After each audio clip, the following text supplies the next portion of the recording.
Hi, this is Miss Wright, and I'm going to continue my presentation on literary terms for the Odyssey 2. And this is part 2 of literary terms 2. We left off at rhetorical question, and okay.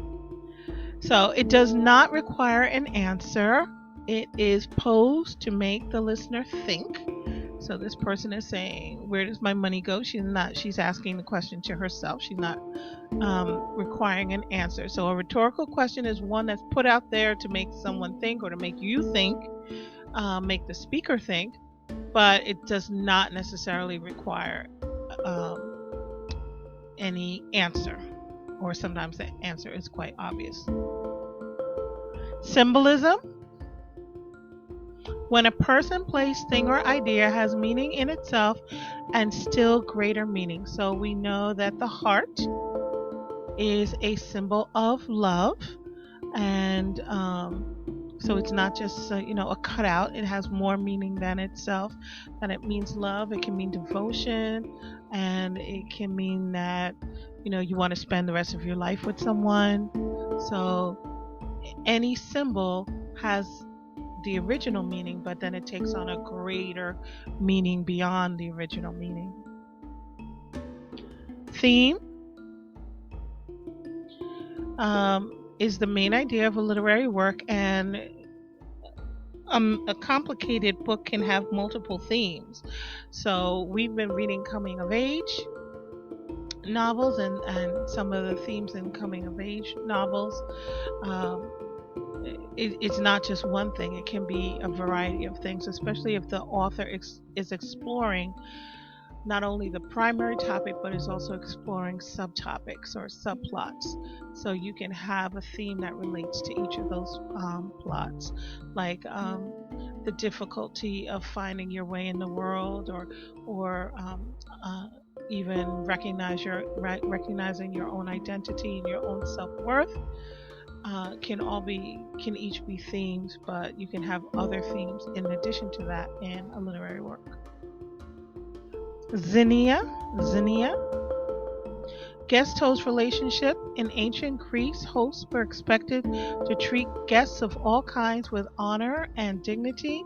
So I chose this table here because it's a symbol of welcoming people to your home, and giving them a good meal, maybe some wine or something to drink, and treating them well, which is an important part of Xenia. And then you would reciprocate if that person came to your house. And this was an important part of Greek culture because there were no hotels and motels. So if you were traveling, Xenia allowed you to travel without fear of being, butchered or killed or robbed. If everybody respected Xenia, then you could go anywhere and be welcomed in any home, whether you revealed your true identity or not. Because there are times in the story where Odysseus is traveling, he doesn't reveal his identity at first.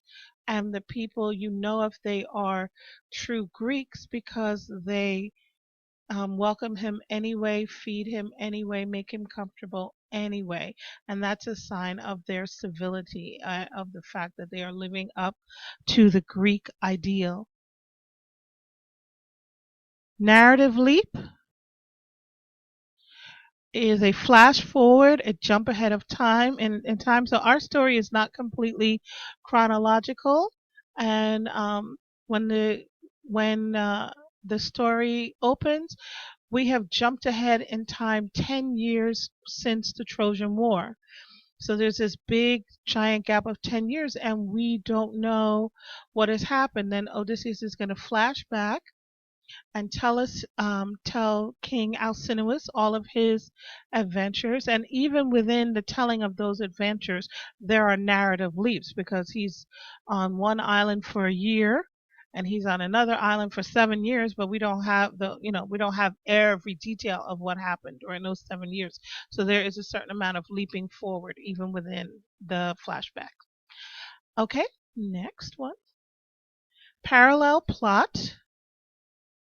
And parallel plot means that you have two or more plots running simultaneously. So in this story, you have the plot that revolves around Odysseus and his attempt to get home, but you also have a parallel plot that revolves around Telemachus and his desire to find out about his father, whether his father is alive or dead, and also what's going on home at Ithaca.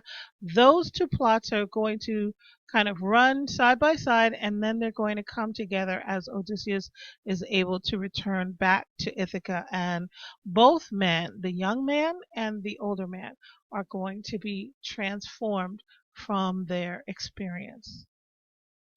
Okay, so that was what I had to present. If you study these and keep referring back to them until they become second nature, you will definitely do well on this unit and be able to do great analysis for the unit. Okay, so I will see you back in class. Shout out to all my super students. Have a great day. Bye bye.